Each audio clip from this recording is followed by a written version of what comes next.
Don't ever underestimate the heart of a champion. Welcome. This is the Sports Trapp Podcast. What up? My name is John Trapp. And to my right, Mr. Khoa. How you doing, sir? What up? Doing great. And back again, once again, Mr. Brian. How you doing, sir? Doing well. Packers sitting fat with the bye. Wow. Already. Okay. I thought we were gonna slowly. What are get into the this. Texans doing right now? Okay. You know what? Ooh, They're- that's a low blow. Wow. And You know he what? has the. Sorry for the Texans. Bill O'Brien's gone. You're gonna have a new light next year. Maybe without JJ. Yeah, I don't think they can see your jersey. Oh, there it He's is. burning it. Oh, I would Jesus. never. Not you, I would him. never. Oh, yeah. Piercing How dare you? eyes. How dare you? I love Watson. I would never say anything against Watson. He's the DW4, best baby. thing that ever happened to the Texans. Jesus. On this I gotta wear it while it's still relevant. You know what I'm saying? Please stay. On this glorious Thursday afternoon, man, what a beautiful day in Houston, Texas. It is gorgeous lately, man, Yeah. outside. We've had the best 6-7 days. It has been nice. Yeah. Except for that torrential downfall yesterday. Oh yeah. I forgot well, about it that. was supposed to be like tornadoes and earthquakes and thunderstorms and floods, but nothing came about it. Man. No, we just had. Never mind. I'm not gonna say it. What I was happened? talking about yesterday's thing at the. Oh, What is, we might keep touch that. Yeah. touch on that. a Yeah, little it was bit. it was fitting. It Yeah, was like, what it is was. going on with the world right now? And then all of a sudden, I just hear the rain, and it was just like, okay, this came out of nowhere. All right, well, Yeah, it was fitting for the day. the end of the world is nigh. I've been hearing that since I was a little kid. Huh? From who? From From his mom. from everyone. Like, well, you know the one Yeah. the one straggling homeless guy with the end of the world is near sign. Yeah. Yeah, they've been saying the end of the world has been coming probably since the dawn of time, right? Every single world war that's happened, which has only been 2, but any war, it's like something's happening. You ever follow those things when they release clips of like The Simpsons, and they'll Simpsons are- Predict. Yeah. predict and prophesize these things years and years in advance.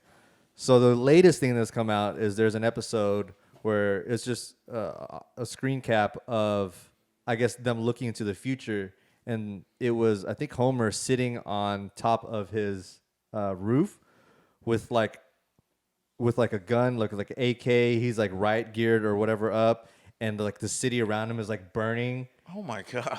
And it was dated January 20th, 2021. Wow. Yeah. Wow. And I was like, dude, that's not far from now. So That's wild. Wait, when is it? Is inauguration the Yep. 20th? Yep. Wow. I tell you what, man, that is creepy because of how many times they've been so accurate. Yeah. Not just like accurate, like direct depictions in a cartoon form of of events that are Yeah, they even predicted the murder hornets. That was the crazy part. Is like, no fucking way.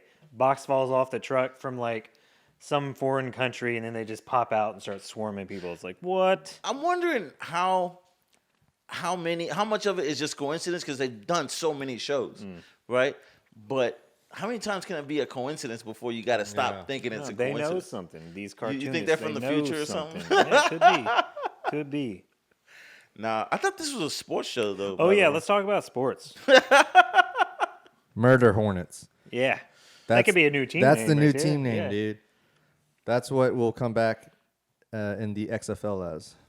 Well, the NBA is thinking about adding 2 more new teams. By the way, Do they have any cities lined up? Seattle should be getting one. And I Yeah, don't they know if need they one. You're named gonna bring the other one. Supersonics back? Well, Man, no. I hope so. That Well, was, that was but dope. that Supersonics organization is still awesome. technically the Thunder. Oh, right, yeah. right. Can they take the? Probably can they take not. the name? Yeah. Oh, I don't know. I don't know what that means. It's like because- we couldn't get the Oilers. because the owner because- owned the colors and the name. The name, The yeah. owner. But there's some cities where the city owns the name. Mm. So I don't know what it works out as with Seattle. But I feel like they own it. I feel like the franchise owns. okay, but I don't feel like they left the way that The Oilers the left. Oilers left Houston. Because if you remember, the Oilers owner left Houston really pissed off, and the city was really pissed off with the Oilers owner. Seattle was super pissed off when they left. Yeah, but not like the way we left. Not the way that the Oilers left. The Oilers left basically because they didn't give him a stadium, right? Mm-hmm. So then years after he left, he's like, well, I won't give you a new team, the team name back. I won't give you the colors back. You can't even use the colors. Yeah. The only reason that the Houston Rockets are even able to use the colors is because it's not a football team. You know. You see those Westbrook jerseys going for half off immediately upon release. Yeah, at this point, man, you might as well wait for Harden. Yeah. You know, to go to half price. Ooh. Shoot. At this point, you might wait. I might wait to get that jersey. You can sell it to me for half off. The one you're wearing right now. Hey. Nah. That's. But anyways, so yeah, I actually wanted to get into the kind of like an end of the show, end of the season football podcast theme this week, just because, you know, congratulations to Khoa for winning his fantasy, and congratulations, or you know, whatever the most. With all due disrespect to Chris, congratulations to him. Oh yeah. Because he Chris- won. He actually swept the ones I'm in. He swept the Sports Trap podcast fantasy league, and then Fantitsy league with me and Khoa and some friends of ours. Dang. He swept both and didn't think he could do it, but you know, like for all the shit talking and all the moves and all the shit that he does, it's like, hey, finally paid off for you, Chris, and I'm happy for you. I'm not. Whatever. Like I said, with all due disrespect. Yeah. And yeah, I heard Khoa. He's the gentleman of. Took it home in the league, in our league. I was actually surprised to come back because I didn't know if he still had the job. Oh yeah. Well, I Yeah, don't. well. I'm just, you know. Yeah, he's just here. This I'm is just last here. last day here. If y'all don't I remember, had to have a 2-week notice, so this is I'm okay. I'm about getting there. Also, Happy New Year, guys. Oh yeah. Yeah, we were Happy the New end of the Year, year's dude. podcast was last couple weeks ago, and this is the first podcast of the year. So Happy New Year, Happy Yeah. 2021. It started off good up until 6 days, and then up until last night, it was, you know, And then he got questionable. Yeah. right. Jeez. Yeah. So hopefully, you know, it starts getting better. But- I just want to make it to January 20th. Yeah, let's Well, make it there. once I wake up on January Bro. 21st and we're still here, I'm okay. We'll be here. It's hard We'll to be here. foresee that right now. But yeah, anyway, yeah, thank you for the shout out on that. Yeah. So in our matchup in the league with me and Brian, it was a close match. It wasn't close. You beat the shit out of me. Was it? I mean, I had a good week. You scored like 159. I had 118. There was no way I was coming back. It was Mike Evans. I think that's what really blew it up. No, for it was me. Mike Evans and Devontae. Both. Oh, of them. They yeah, went well, off. Yeah. They To both be went fair, you were dead by the time Devontae. off. even Devontae started. had 37. Mike Evans had 35. Devontae Adams. Yeah. Yeah, and going in, Mike Evans gave me such a huge cushion already that I was like, oh yeah. man, I And don't. fuck you, David Johnson. You come out of Oh! nowhere for one That- fucking week and score 27 on me. That was the early. You That was the early punk. nail in the coffin. Wow. And yeah, Brian was telling me about him watching the game. Yeah, Yeah, you can, yeah. I was actually at Cottonwood over here, and it's just like a bar and a place you can get some grub and whatnot. And I was watching the game, and David Johnson goes off for what is it, like 128, and he's just running. Oh, he got a receiving touchdown and a rushing touchdown, and I was so fucking pissed. Yeah. I was literally screaming, "Fuck you, David Johnson!" Everyone around me is obviously a Texans fan. I was just fucking pissed. It's like, out of all the fucking games, you decide to show up on fucking You know what's funny, championship though? week. Well, it's funny because everybody in since they're football fans, pretty much know that you Yeah. said "fuck you, David Johnson," and they kind of make a double take, but then they realize that you're just a fantasy football player, and then basically, oh, okay, I see why you would say that, you know, because Yeah. I remember like being at certain places and I'd be against a team that everybody around me is rooting for. Not the team, but a certain player. And it kind of sucks when that player is actually on your favorite team. Yeah. But yeah, then I just look around and I'm like looking at my phone. And everybody, okay, yeah, they get it. You can tell because it's like you're not saying that to anyone else. It's a specific player, and when they score, and if you play, and it's like, I know what that means. Like it's playing against somebody, playing against that player, and yeah, it's. Thank you, David Johnson, finally for having that breakout performance of the year in the most clutch time. But Brian did secure his other championship that he was in, and I think Mike Evans was a big part of that one. Mike Evans was definitely a part of that one. Let me look. You know what I like about this week's? I guess teams are kind of getting hit to playing week 16, not necessarily to win, obviously, with Philadelphia, but they're actually trying to get people paid. So, like, a lot of these contracts are incentive based. So Mike Evans has an incentive to get a certain amount of touchdowns, yards, or catches, as opposed to a running back, a certain amount of yards or touchdowns or rushes, or even games, right? So, they would play certain people and try to throw to certain people just to get their incentive-based contracts fulfilled. So, Mike Evans was one. I think who was another one? Yeah, Mike Evans is, what is it, seven seasons in a row with over 1,000 yards? That's fucking impressive. No one has done that. I think DeAndre Hopkins hit one. Oh, yeah. Who's the other wide receiver off of Tampa Bay? That's like Godwin. Chris Godwin. Godwin. Yeah, he went off. Antonio Brown. I even think Rob Gronkowski got one as well. Yeah. So, all these people. I knew Gronk would do well in the latter half. Right? Of the season, and I was hoping that they would unleash him in the beginning. They tried though. They tried, but he was getting. Yeah, but even then, I think that he even knew. Like, he even set the tone when he got there. He said, like, I'm not here to take anybody's job. I want to ease into it. I want to be a role player. And he even knows that one of his strongest suits, being him, is blocking. Really? He's a great blocking tight end. I didn't know I never Look knew. at him. He's a big body. Yeah, he wasn't that big though. He lost a lot of weight. But even in the beginning of the season, he looked. But smaller he's than actually a really good blocking tight end. He makes plays for a lot of people, which makes him that much more valuable. So when he came to Tampa Bay, he let them know, he's like, hey, I'm really here to be a blocking tight end. And I think he put that mentality for himself to not have that much pressure on him, to ease him back in. But I think soon before long, they realized, like, hey, he's a fucking weapon we need to use. Tom Brady has more chemistry with him than anybody else on the team already. So why not take advantage of that? And then we just saw it, slowly but surely towards the end of the season come to fruition. I knew it was going to happen. And that's why there are certain leagues where I picked them up pretty late rounds. And I wanted to let him go after the first few weeks, but I know I was like, I have to hold on to him. I have other tight ends. I didn't let him go. But I knew I was like, I'm gonna want to keep him, even for just the fact that I don't want anybody else to pick him up. Because I know that it is going to pay off for somebody, and I'd rather just sit on my bench. Have you ever picked up a handcuff just so that way their player, you can't go pick them up? They're an opposing player that's in the fantasy. Yeah, it didn't work out very well unless it's like.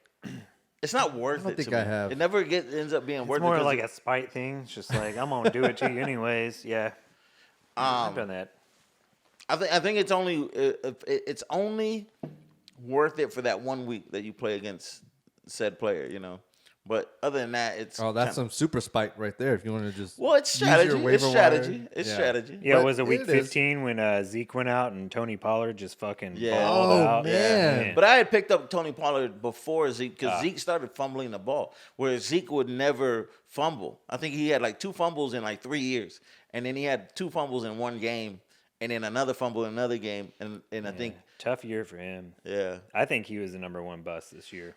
Going back to a little bit of that's a good point. Going back to a little bit of the Gronkowski thing, I think in NFL versus NBA and MLB baseball, I think it's the hardest thing to do to get back in the game shape. Yeah. Like, not only is it physical, like you have to get back into shape physically, but it's the physical aspect of playing against other men that are banging and clanging against you. And you're not, especially if you're taking a year off, you're not ready for that. Nobody's body is just ready to just go full force and bang their heads against the wall 20 times a game.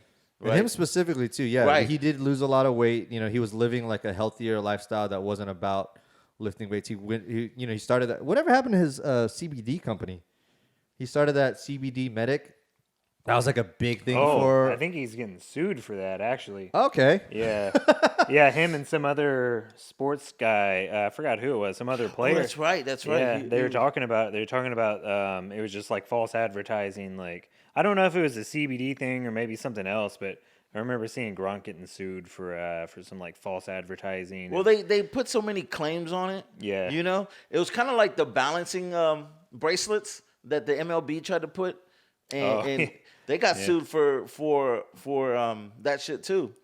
They were saying that the copper in the bracelets gave him extra balance, extra power, healing powers, and everything, and they got sued for false advertising, and they and it was just complete bullshit. You can thank Brett Favre for that. He was the copper tone spokesman, I think. I'm pretty sure it was. It's amazing how much people still fall for these snake oil salesmen, sales tactics. I mean, okay, listen. I've been dealing personally. I've been dealing with the crick in my neck, right? Oh. Dealing. With a mad crick in my neck. Use some essential oils, dude. Right. But We were just talking about that. Really? With like, he has an essential oil diffuser, and I was telling him about this show on Netflix that has kind of delves into certain topics and like looks at all the different perspectives and gets like, scientific research and then just people. See, essential oils was one of the episodes. I didn't watch it, but I need to watch that. Yeah, I've seen a couple clips from it where, of course, they have like these medical professionals that like really like are for it, and then some that are like totally trying to debunk it and saying like it doesn't do anything, and then people that really follow it, and it's just kind of like, at what point it's like, wait, does it work? Does it not? Some people really believe in something like that. Yeah, right. So my aunt's trying to get me on the CBD lotion and stuff that, and it's trying to help. And I started. Does she use it? She swears by it.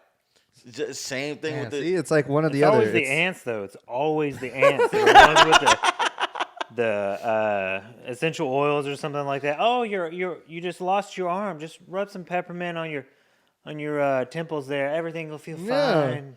But see, okay, so there's this whole. I started researching that stuff, and now I started getting into athletes and what they do. Of course, because I'm an athlete, right? So, okay. So I started looking into massage therapy and chiropractor, and I was like, so I kind of get massage therapy. It's a little to do with the soft tissue, but chiropractor, I don't know how do you say that? What? They're bone crackers. So that to me, I went into this weird hole, and I think it's complete bullshit. I think it is too. What? Yes. All they do is crack your bones. You can crack your own bones. They're not putting. They're like, oh. You can massage yourself too. No, you cannot. You cannot massage your back. Go ahead. What? Go ahead, massage your back right now. let's see it. Let's can see you it. crack your own bones? Can you do that to like every part of your body? I can almost crack I've- everything in my body. What? I think I've seen somebody can do. Crack your neck right now. My son can do it. My son actually grabs his head. Yeah, I can do that too all the time. My son Crack is my shit. 11 years old, and he cracks damn near everybody. I can. I can crack my entire spine. Okay, but What so does it do? wait, no. I'm just saying it doesn't. But are actually you do anything. debunking it? Are you saying that you don't believe in it because it doesn't do anything, or the fact that you could do it yourself? Because there's plenty of things. Okay, you hold can on, do. hold on. Let's Hey, go. Let's. I can make my own coffee, but there's a reason why Starbucks is one of the biggest companies in the world, No, I'm because just I don't saying, fucking want to do it. A chiropractor doesn't do anything. All they do is crack your bones, and you feel something, and then you're like, "Oh, I guess I'm fixed." That's the way I look at it. Is like they cracked your bones for a second. You're like, Time out. See, this is why I think it's bullshit. They believe that your spine because it's such a nerve central. It sends, if you have your spine in alignment, it sends basically the proper positioning for your body to heal itself. So once you fix the alignment of your back, like all the ailments go away. Cancer goes away.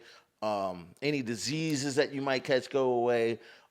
Because your central nervous system can actually attack whatever it is that is ailing your body.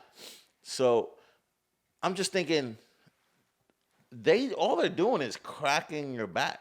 They're not moving your back. They're not displacing or replacing anything that's displaced. They're not improving your actual spine. How do you know that? You can't. How do you know that they do that? I mean, I'm just saying, like, okay. Listen, if you have anybody in your family that's a chiropractor, okay. But if it doesn't fix, like, that's the extreme. Like, you're saying, oh, it's supposed to fucking heal your cancer and do all this. Like, it's just a tool, I feel like, for you to help that, right? Just like massaging or just like any working out, eating healthier. It's just a tool for you to help mitigate or whatever pain you're feeling. If you feel stress, like in your bones or whatever, you feel like you're tensing in your hands and you pop them and you feel like a relief. Yeah, 100%. But that's like momentary relief. Yeah, it's not healing. Yeah, they're not healing. They're not doctors. They're not doctors. You don't have to be a doctor. Yeah, this is a house of learned doctors. But yeah, so when I looked into what athletes do, there's a lot of athletes that swear by, I don't know how to say the word, chiropractic or something like that. Chiropractic care. I don't know. There we go. We'll go with that. I like that. I like that. I don't know. So yeah, no, I think it's. No, I wasn't about to spend $200 for an hour that I have to come back to at least 2 or 3 times a week for it to actually work. Yeah, and then they're like, well, we need to do it for the next 3 months, so go ahead and sign up for it. I'm just like, I just don't get it. You pop my back, and then I'm like, oh, for 5 seconds, and then I get up. I'm like, there's nothing changed, in my opinion. Maybe there is. Maybe it's in other people. I don't believe in it. What about the cups? Who believes in the cups? I've done the cups. Yeah. I've done acupuncture before. See, I think that's pseudoscience too. Man, and for the long, I did acupuncture for probably 3 or 4 months straight of acupuncture because I had a hurt back and I always had like tight neck muscles and shit. Yeah, that's what I'm dealing with now. You know, at first I was like, this shit works. It works. And then the more and more I did it, was like, I really don't feel anything. Like I'm paying $75 a session. You know, okay. I think the main thing is it's the expectation of people just thinking that this one thing is just going to fix you or going to fix whatever's wrong with you, right? And like I said, I think that these are all tools to maybe like help you like feel better or like in conjunction with other things. You know, it's only designed to help you, but it's not going to fix it. It's like saying like, hey, I got a gym membership and I started working out, but why am I not losing weight? Have you fixed your diet? Have you fixed your sleep schedule and how else you live your life? If that's the only thing, and then let's say you're not losing weight, then you're going to be like, oh, working out doesn't work. You know, like that's the way I see your arguments right now. So they sound like complete bullshit. Okay, so the only thing I believe in, right, is sleep, 1, diet, 2, exercise, 3, massage therapy, and stretching or yoga. Yoga is by far the best thing to keep you limber, like your mobility. Sitting between 2 fucking yogis right now. I swear to God. So that's it. Other than that, like the cups, the acupuncture. See our sponsor for the day. Loveland Yoga. Oh, okay. See. Great segue. Brian, why don't you tell them about Loveland Yoga? Loveland is actually off 34th and Ella. They are my favorite place to go right now. Bobby and Anna V are amazing. They also have some really other cool teachers. Just got voted best yoga studio in the Heights and Garden Oaks. So they're doing very well, and congratulations on that. Congratulations. They have a challenge coming up, right? Oh yeah, 30-day challenge. Do yoga for 30 days. I've actually already started, so I'm going to do 45 days in a row of yoga, along with working out and running. So I'm about to be dead for the next 45 days, but I'm going to do it. Listen, I champion yoga. Anybody that can do yoga, I champion them. I hate hate with a passion yoga. Like that's I'll bench press, max out all day, every day. I don't even like running, but I'd rather run.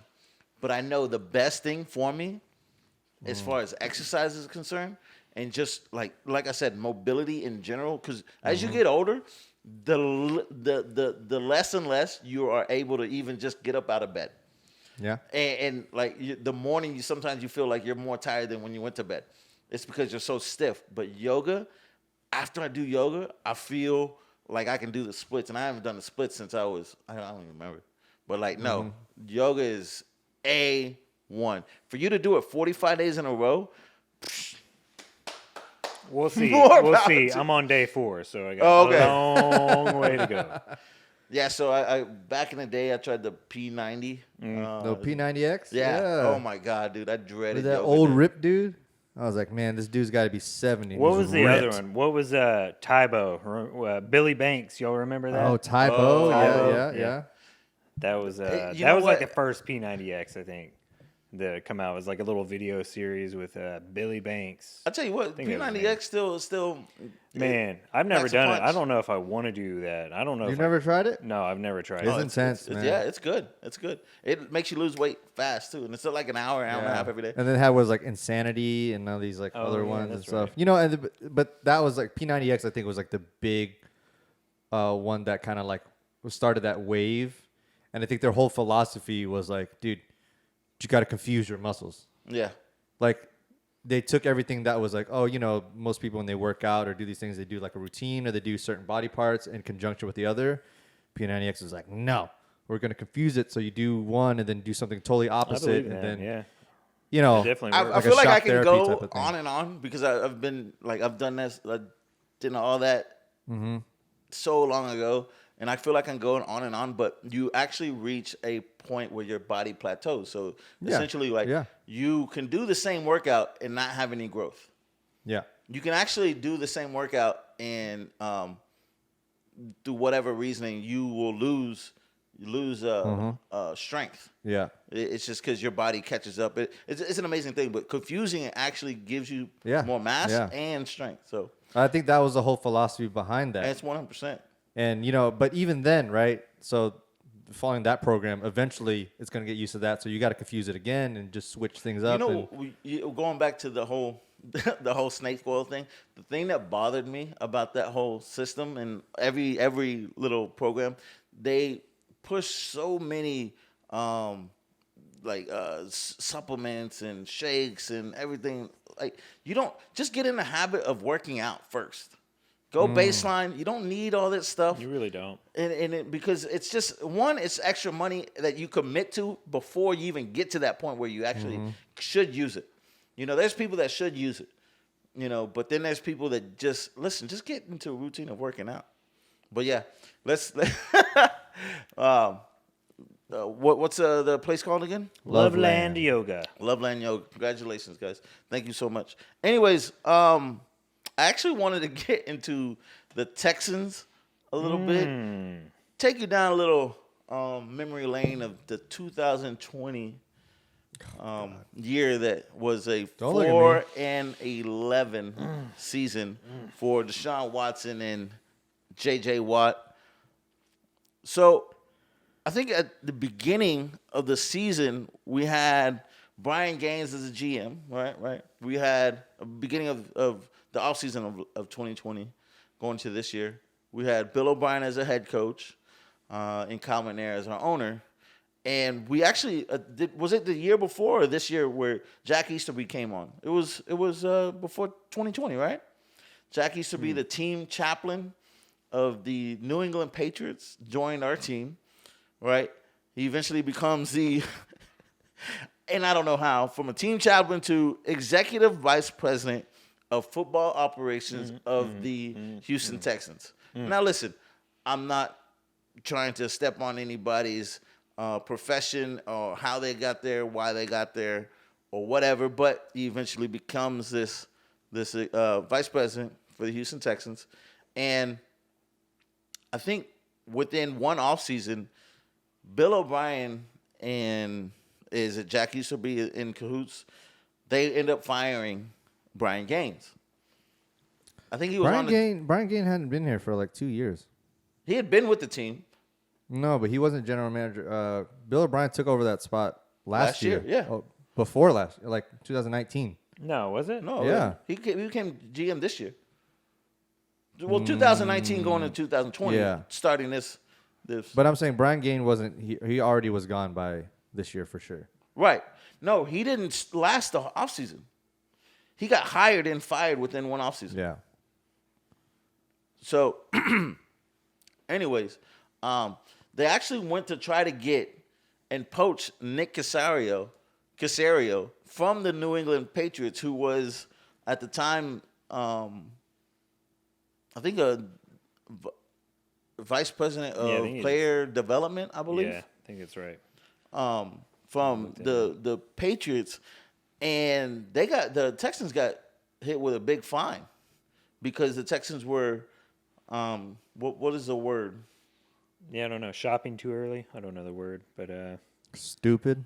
No, but they that's a thing. they were denied access or to have a conversation with Nick Caserio at the time, and they still talked to him. Oh. And so the NFL came, the Patriots of course know complained, this. and the NFL came and they fined the Texans big time for that indiscretion. And so they did the whole. Actually, Bill O'Brien basically said, "You know what? I'll take over as a GM for right now." And that's when you got DeAndre Hopkins getting let go to the Arizona Cardinals for what? What, like For a 4th round and David Johnson, I think. I think that was it. What do y'all think their record would have been if we had DeAndre still? 4-11. Do you think so? Absolutely. Man, he would have won at least 2 or 3 games by himself. But they didn't even. Okay, so 6 and look 9. at where the Arizona Cardinals are now. Look at what they were last year. They neither team made the playoffs. And and more so than any other sport, I think that NFL, you need 22 guys. Yep, like that's true. straight up That's true. good players to start the game. And DeAndre Hopkins is one cog in a wheel. He's not everything. But having him, Fuller, and Cooks, man, that would have been nice all year long. Obviously, that wouldn't have happened, I guess. I guess Cooks wouldn't have been there. Or did they pick him up before the season started? I couldn't remember. No, Cooks was after DeAndre Hopkins. Yeah, okay. So Yeah. I do think that, listen, I'm sorry. I am one of these that believe that the Texans actually got better, in a sense, offensively without DeAndre Hopkins. Deshaun Watson threw to 12 different receivers for a touchdown. 12 different receivers. Deshaun Watson had one of the best seasons as far as a Yeah, I quarterback think he threw like 4,700 yards or something like that. He went off this year. of all time. He threw at a 70% completion rate. Yep. That in itself is like Drew Brees right there. Yeah. You know, Tom Brady.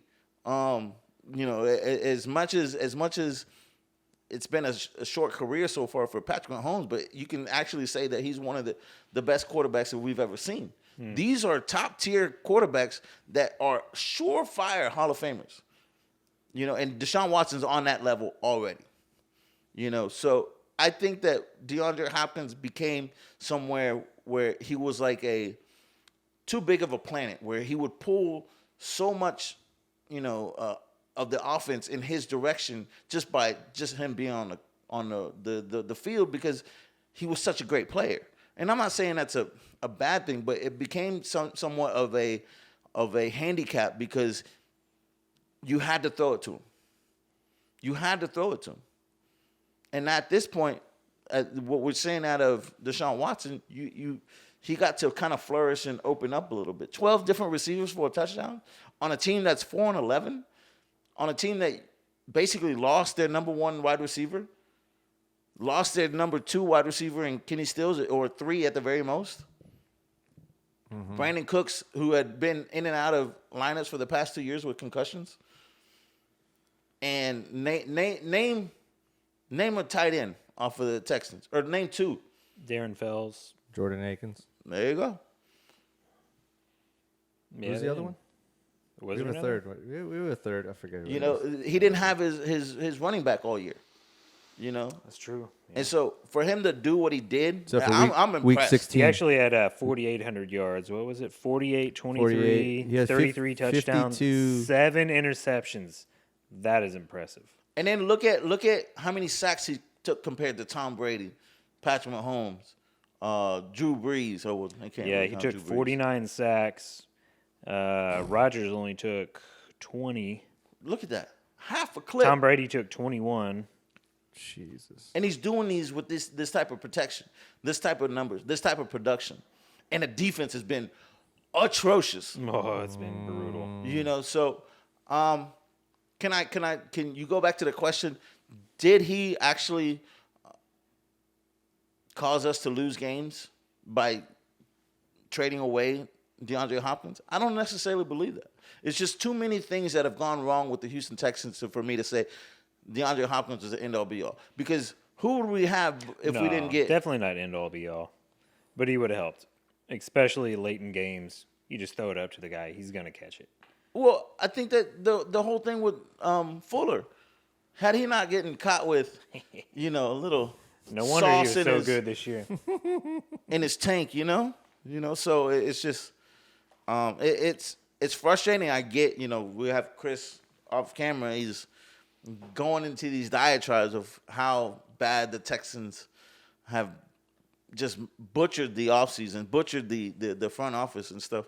And then, going back to us even finding a coach and GM. The fact that we fired Bill O'Brien after an 0-4 start, which is completely legit. I get it, and I understand that. But the fact that we fired him and didn't have somebody in place after Romeo Cornell has semi-retired, asked him to come back and be the interim head coach. What bothered me about that whole thing was we didn't have a plan. No, there's Let's plan. fire you, but who's gonna the guy that retired?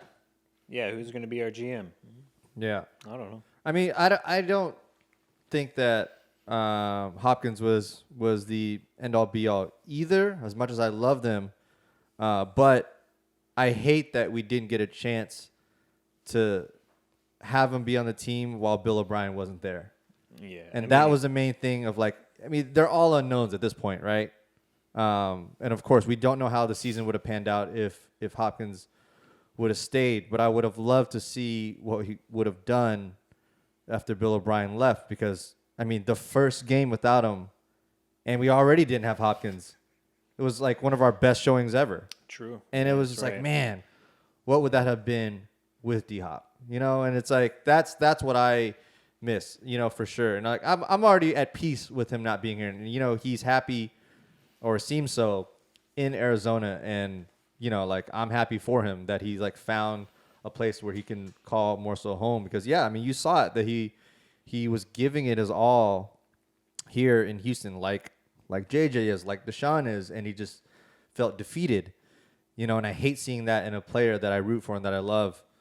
And so either way, I'm happy with him where he's at, and I would have loved to see him still in a Texans jersey, especially after Bill O'Brien left. But we'll never know, So Okay, so going back to the season, of course, we start 0-4. We lose DeAndre Hopkins, but we do get Brandon Cooks and the running back David Johnson. Bitch. Asshole. Fuck you, Right. David. So hope you're watching this, David. with I'm really sorry. with everything that's happened with the Texans, and we eventually see that it ends up being 4-11 with Romeo Cornell being the interim head coach. J.J. Watt, he's had such a tumultuous season in itself, where it sounds like him and Bill O'Brien getting into it caused Bill O'Brien to be basically the last straw for his job. Apparently they got into a heated discussion, heated argument, and the next day Bill O'Brien's done, right? Which at the end of the day, I commend Bill O'Brien for even showing face and talking to the media right afterwards, But regardless, the season ends up being 4-11. 4-12. 4-12, excuse me, I keep saying 4-11. The reason I say that is because as they walk off of the last game, J.J. Watt's like apologizing to Deshaun Watson, saying we should have won 11 games for him, that we wasted a season of his years, in the NFL. It broke my heart to see somebody on the defensive side saying that to somebody that had I think it's one of the greatest quarterback seasons of all time. Yeah, it was good. And so it kind of sucks. And it also kind of made it seem like that might be the last picture ingrained in my head and ingrained in the city of Houston of J.J. Watt in a Texans jersey. Yeah, I think that's it. You know what I mean? And I honestly believe the only reason that I say that it might be the last season for J.J. Watt is because if we want to get better, he commands so much money, and there's no guaranteed money tied to him, that he's an easy trade piece at this point. Mm-hmm. And even if we don't trade him and we just cut him, it's still the money that frees up just by, J.J. Watt, his contract. We could get a couple free agents. So it makes it seem like it's more worth it to let him go than to keep him, especially with all the holes that we have. There's lots and lots and lots. We lost Roby at the beginning of the season, huh? We didn't have him for a while. Or was that last year? I don't know. No, I believe we did. But yeah, he was our only good secondary, I thought. But and there's rumblings out there that Deshaun Watson might request a trade.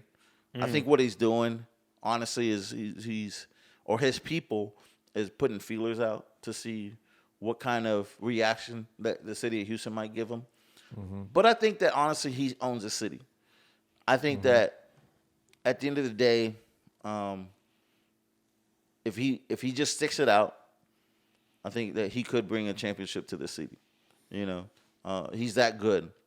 He is that good. He is that good. Now, when we broke all that down, the news of yesterday was that the Texans finally got their man, and the GM from the Patriots, Nick Caserio, right? The problem is it's like the Patriots of the South all over again. Jack Easterby gets his man, ex-Patriot, Nick Caserio. But the thing with that whole thing was one of the titles that Jack Easterby had was something about the culture of the team. Yeah, he was in charge of the culture, basically, of the entire organization. The exit interview for Deshaun Watson was, "We have to change the culture of this team." Ooh, brutal. Mm-hmm. So and Deshaun Watson actually tweets out more of the same, basically.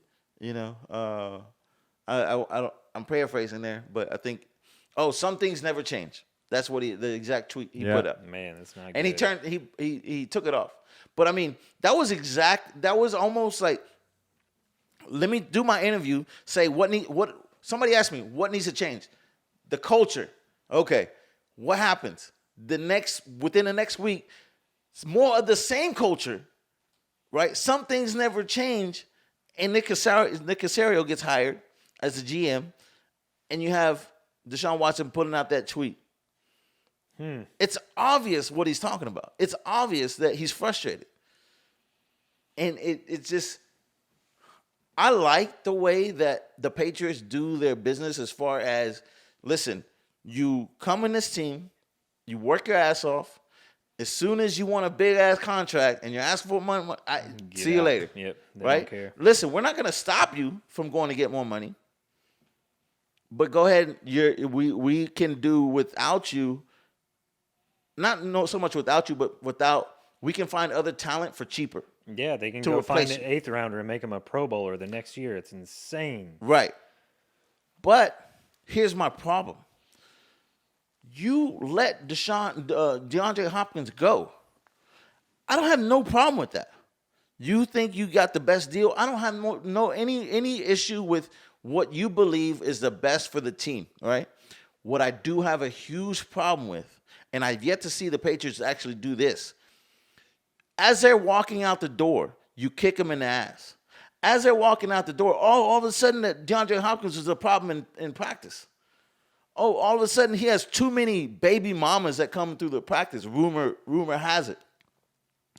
You slander the guy as he's walking out.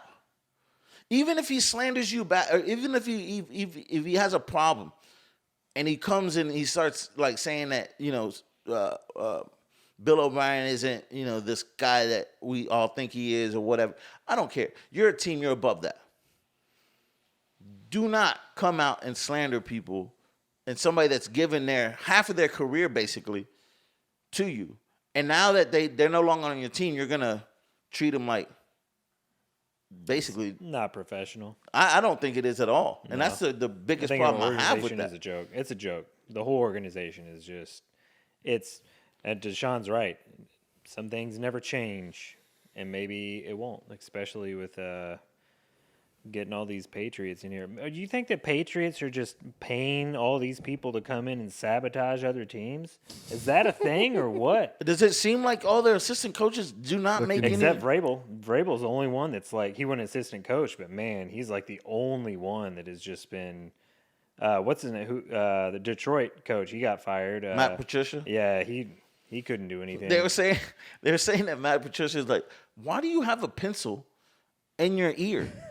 The thing that he uses, the board is laminated. It's laminated. It's dry eraser. Oh, it's dry erase. It's like, oh what? Lord. Somebody said that as soon as they saw that, they lost complete faith in Matt Patricia as a head coach.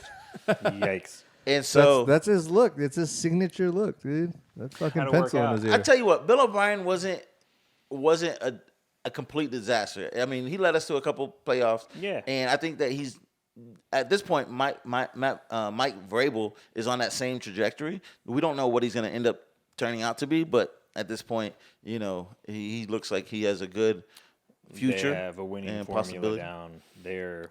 But they look really good. I mean, there's not a when you look at the coaching tree from the Patriots, there's not a lot of. No, there's really not. I mean, they keep their shit like. I know they it's hush hush. You don't bring anything out. When you leave, you don't talk about us. I mean, they're like almost like communists, in my opinion. They are just like super like to the point. You're going to do exactly this. You're not talking to anyone else. You're not going to have fun. You're here to work. And it works. It works. It works to a certain degree, and obviously this is a season that's kind of like a misnomer, an anomaly, but how much is it? It all goes back to that same problem, same question. How much is it the coach? How much was it Tom Brady? The coach, the whole organization as a whole has lost the division for the first time in I don't know how long, right? Over a 20-year span, they've probably not won it 90% of the time. And then you see Tom Brady go over to the Tampa Bay Gronkaneers and they're in the playoffs. Their name. That's good. Gronkaneers, yeah. So I don't know. In time, it may prove to be the opposite, but immediately it looks like Tom Brady had something. Oh, for sure. Yeah, for sure. But let's see. The next problem I have with the Texans is apparently two of the hottest assistant coaches to come out of the NFL in so long with what they've done with their own prospective teams and the Chiefs. And the 49ers, and I'm talking about Bellamy off of the offensive coordinator from the Kansas City Chiefs, who have had an amazing, if not record-breaking, all-time great offense in Kansas City, learning under one of the all-time great head coaches in Andy Reid, and we haven't even given him a phone call. Salah, defensive coordinator. I think we're the only one. I think we're the only team to not have talks with Eric Bieniemy. Or Salah, either. We haven't even talked to him. Robert Salah, no. Are you serious? With the defensive coordinator from the 49ers. Yeah. And now this year, maybe, okay, I get it, because the defense wasn't that great. But they had, hey, listen. They had, and let me be a 49er apologist right now, right? They've had injury past injury, Brutal this year on that God, team. It was awful. I mean, there's nobody Yeah. that earned more than $1 million on that team that didn't get hurt. Wasn't on IR at some point, right? That's crazy to think too. So, and I think they were the highest team with players on the IR. Were at least the most money on IR. For sure. You know, so for him to even have a mediocre showing as far as defensive coordinator shows you how much of a good defensive coordinator he is. But again, let's go back to the fact that the Texans have not even called him or talked to him or even requested interviews with these guys. You know, and the whole idea that everybody is going to go batshit crazy in the city of Houston for is if we end up hiring Josh McDaniels, offensive coordinator. Is that a thing? Is Yes, that like, no. absolutely. Absolutely. They're trying to get the boys back together, dude. The Oh, that makes Patriots sense. of the South. Yeah. The Patriots only of the silver South. lining right now at this point is That's disgusting. the way that they develop players in New England. Now, if we can do that with Nick Casario or Casario, whatever. Casterio, dude. Castario. Casio. There we go. See, I like that one. Anyway, if we can do that and emulate that to a successful level, hey, listen, man. What do y'all think about that? What's the chances Fuck of that. us?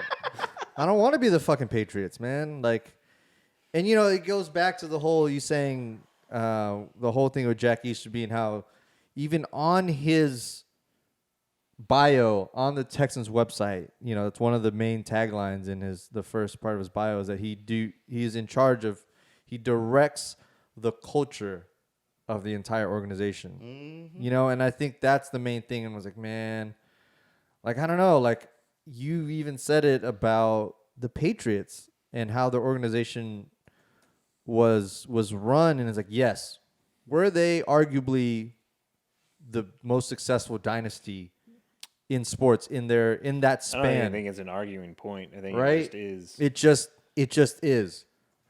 But who can say that it was like, I guess, a culture that you wanted to be a part of, like being on that team, and like Reggie Wayne I didn't never want any part of it. I never He thought got there that for like 2 weeks. He's Yeah. like, nah. I didn't think Tom Brady would want to leave, but you know, it came to a point where he did, and he looks to be a lot happier now. He's still fucking winning and being Tom Brady. He's fucking. He's I mean, he's still- also got God, he's fucking good. weapons all around him. Right. So he's got a team built already, seemingly somehow that is like he's put into like the perfect scenario, which did, you know, it didn't, to me anyway, it didn't seem to be as clear cut whenever that move was first made. It was just like, what? Brady to the Bucks? What the fuck? And then now it's just like, holy shit, the Bucks might, you know, have a chance. But I don't know. Like the Texans, I think I would love for them to become. Yeah, we all talk about like we want them to be a winning franchise. We want them to win, but I don't know. We're not the same as the Patriots, and they're gonna try. I feel like to try to build that culture here. But something about the Texans, our organization, and our city, I just don't think that could work. You know, and the one good thing that we have with Deshaun Watson and being that star that you have to build around, like I don't know that it would work with him. And you know, it makes sense now why these talks about him kind of shopping around and whatnot. He kind of doesn't want. That tweet he already came out, I was like, some things never change, and I was like, do you really think he wants to be a part of it? If he's not on board with That's even the move Right. of Nick Casario as a GM, how is he going to really take Josh Yeah. McDaniels as the head coach? You know, You know like, who we're really gonna get, right? And just fucking kill us. We're getting Adam Gase. We're Oh, getting no. I'm calling it now. We're getting Adam Gase. We're gonna go 0-17 probably. Or 16. That would make me check out. Yeah, like as that'd far be as bad. a fan or somebody that follows the Houston Texans, that would make me check out. And what's sad? What is sad is you laugh. I wouldn't put it past them. I Yeah. would not No, put it past I them. wouldn't either. You know, like That's- I that's the here's worst thing. part about this. Here's the thing. Where and I brought this up before earlier, but the fact that they didn't know or have a plan after firing Bill O'Brien showed me a level of just like not getting it, because you have, if you fire especially in a football season. If you fire somebody after 4 games, right? Please tell me you got some sense of a plan going forward that says, you know what, we can't get worse than 0-4. I wonder if it was just like they finally were just like listening to their fucking fans for the first time ever. It's like, we've got to get rid of this guy no matter what happens, which I think is a horrible move. But like the Jets, they didn't even fire Gase. He's fucking like 8-29 or something. Right. The guy is awful. He should have never been a head coach ever. They didn't fire him. They let him play through because they had a plan at least. It's like, go through with like tanking. Obviously, he failed to tank. And, lost their pick. But this is the whole plan thing that I'm talking about, right? Okay, so what you do is you go and hire a firm. I can't remember the firm at the exact name. You hire a firm to find GMs. You put together a few ex-coaches, ex-GMs to help you with the head coaching and the GM search, right? As like a committee. And again, you hire the firm, and the firm gives you 5 different names to hire as GMs, right? Guess what? Nick Casario was not on that list. You paid a firm at least thousands upon thousands of dollars to help you find a GM, and you don't even go with what they found for you, right? Which is whatever, right? But that tells me 2 things. One, you don't believe in yourself to find a GM correctly, right? That's 1. 2 is, even if you hired somebody to help you with that GM search, you still don't go with them. So it's like, what are you doing? Because obviously, to me, from the outside perspective, it looks like you have no idea. No. And it's whimsical at best, right? It's like you feel like today hiring somebody, tomorrow firing somebody. It's like kind of teeter-tottering in the way you feel from day to day, and it's scary. And especially for a player that's tweeting, nothing seems to change. It's scary for a player that's given their all, given at least one of his ACL to the team. You know, and I can understand where, a Deshaun Watson or a J.J. Watt have kind of like lost a little bit of their vision for wanting to be an all-time, all-career Texan. But if they can just wait it out, I think that they'll have what they want in the future. But Jesus Christ, man. Cal McNair, dude, it's just, I don't know where his leadership is. So as of 3 hours ago, reports say Josh McDaniels will not be the Texans' next head coach. That's good news. But there's another one. I think the defensive coordinator for the Patriots has been a name. No, I'm serious. You want to go after the Patriots, huh? That's our. So they said they've interviewed former head coaches Jim Caldwell and Marvin Lewis. Nope. They interviewed Panthers OC Joe Brady earlier this week and plan to interview Indy DC Matt Eberflus and Tennessee OC Arthur Smith after their teams are out of the postseason. If you hired an offensive coordinator, there's no reason, none at all, for you not to at least try to throw as much money as you can, or market value for Eric Bieniemy, right? Yeah. But if you went for a defensive coordinator, which I think that's a good idea, I can see Indy. But I mean, there's so many things that you have to. If you're gonna give it to Deshaun Watson the keys to the franchise, I don't see why you don't go with Eric Bieniemy. I don't. Yeah, that's a good call. I mean, go get a defensive coordinator before you hire him as a head coach. You know, let's improve the defense that way. But if we're gonna just, like I said, give the franchise to Deshaun Watson and ask him to lead us, go get somebody as a running mate to put him in the best position possible. And Eric Bieniemy, whatever faults he may have, has shown that he can win with the Kansas City Chiefs. I really don't understand the reasoning of why they wouldn't even talk to him. Because they are. No, he has a history. He has a criminal history. So Do they that's want it. to win? So that's it. Do they want to win? Listen, you're asking me why. I'm just giving you answers. That's all it is. But I don't give a shit about that. Yeah. How many NFL okay, players have a criminal history? A lot. let me ask you, what should we, okay, obviously front office, GM, coaching is 100% just as much as to do with rebuilding the team than anything. Now, free agents or draft picks, which would you go, what route would you go or emphasize more to get the team back to a level of playoffs? I'd trade away JJ, get my money, go after a couple free agents and some picks. I think that's like your best move if you want to like do something immediate in the next 1 or 2 years. That's what you got to do. You got to go after some picks or some free agents and then go after a pick also. But JJ is the best trade piece. It sucks to see him go, but I think that's like $25 million or something like that a year. Like, I think it's worth it. He doesn't want to be there. I think he's ready to move on. He wants to win immediately before he Can goes you fault out. him? No, not at all. Not at all.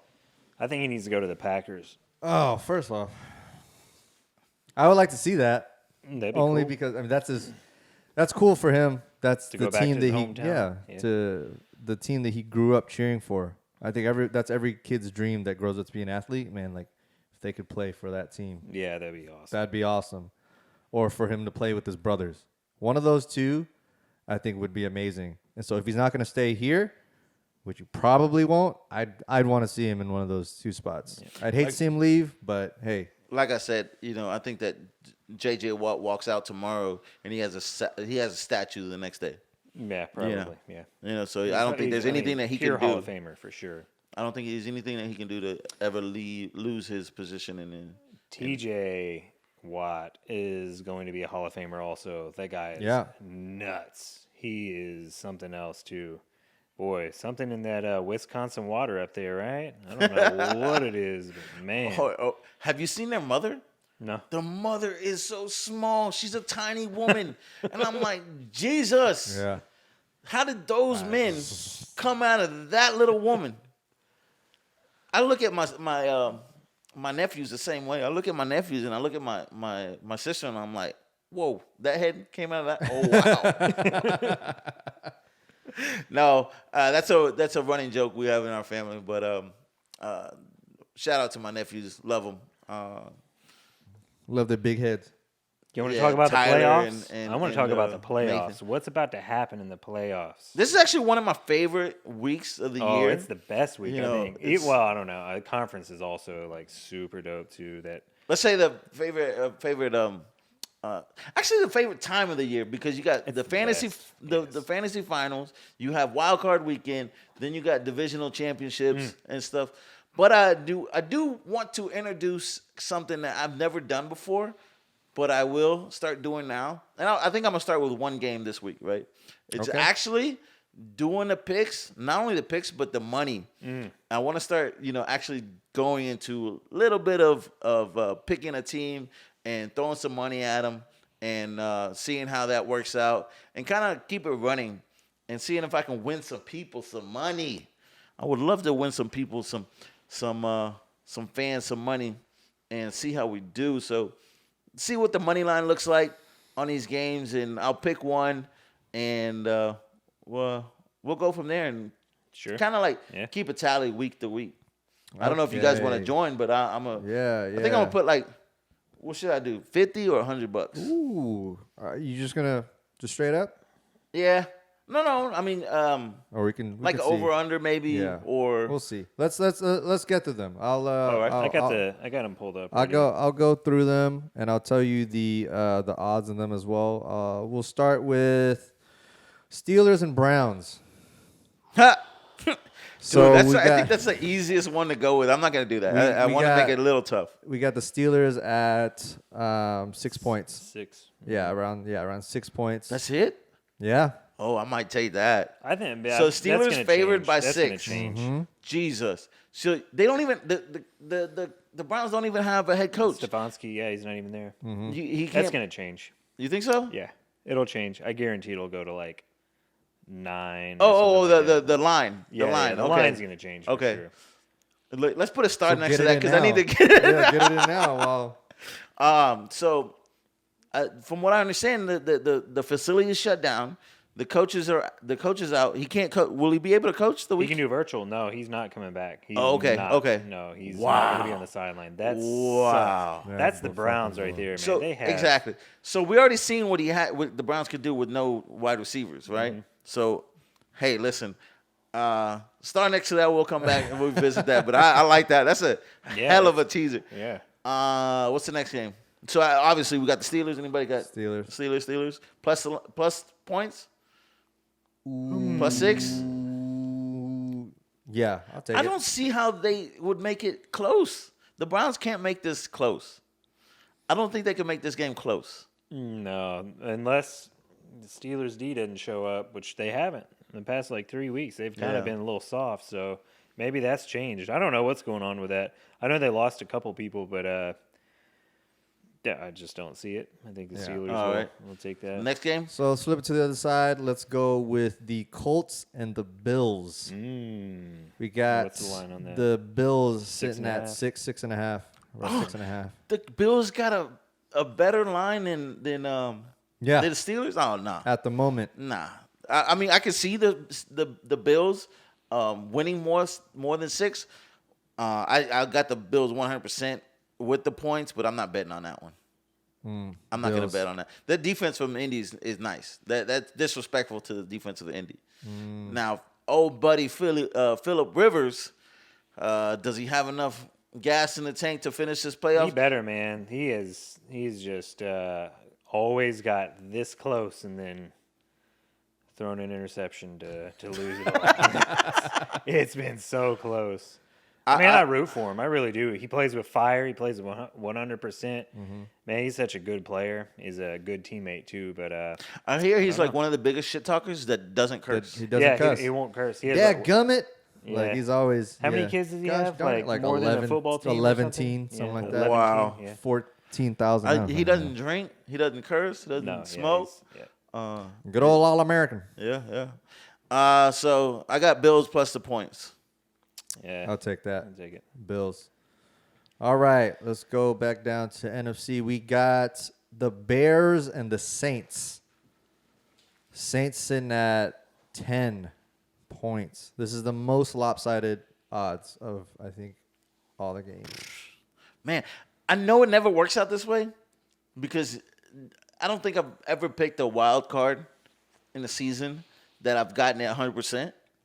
But there's no way I see the Bears beating the Saints. And watch me eat my words there, but it's like they shouldn't. I mean, out of 100 times that they play, I see them winning And 99. Brian, you said it's, Michael Thomas is back. Yeah, I think he's coming back for a wild card, so that'll be nice to have him. I don't see it, man. I just don't Saints see it, have yeah. too many weapons. I mean, I don't think this really makes a big difference, but they're So- also playing in New Orleans in Mercedes-Benz. So I mean, you know, like No, Right. no. But I'm just saying- Oh, they are. That's right. They are, yeah. that's right. I feel like, Doctor but still, Strange. it is something about playing at home, and the Saints at home Oh, yeah. are And then, like yeah, notoriously. breathe in a dome makes You know, sense. but they Breathe type in the. They pipe in noise. Oh yeah, Yeah. They absolutely. Yeah. There was a player that came out and said, I thought that these fans were really this loud, but now that we're not playing with fans and I'm hearing all this stuff, it's like, oh, okay. This has been bullshit the whole time. Yeah, they Yeah. got the Falcons got caught for doing that. They were pumping like a lot of crowd noise in there, and they got caught for it. I don't know. Well, Is that like now, not supposed? Are they not supposed to? No, they. I don't think there was a thing against it. No, for a while, yeah. The Falcons got fined 2 or 3 years ago for that. But now it's all changed. I don't know what you do with COVID. It would be fucking weird to go and you don't have any sound going on. Like you're That's gotta be playing, weird to playing play. flag football. Yeah, I just mean, in a park. I'm sure they have to pump in some now just for the fact of like you could hear the play call that's about to happen, you know? Man, Oh, if I yeah. could have had crowd noise in high school, I would have been such a better Yeah, player. that would have been cool, right? That would have been Did you awesome. not have people go to your games? It wasn't like you go to a football game. It's completely different. Like NFL, it's not the crowd noise that you have in high school.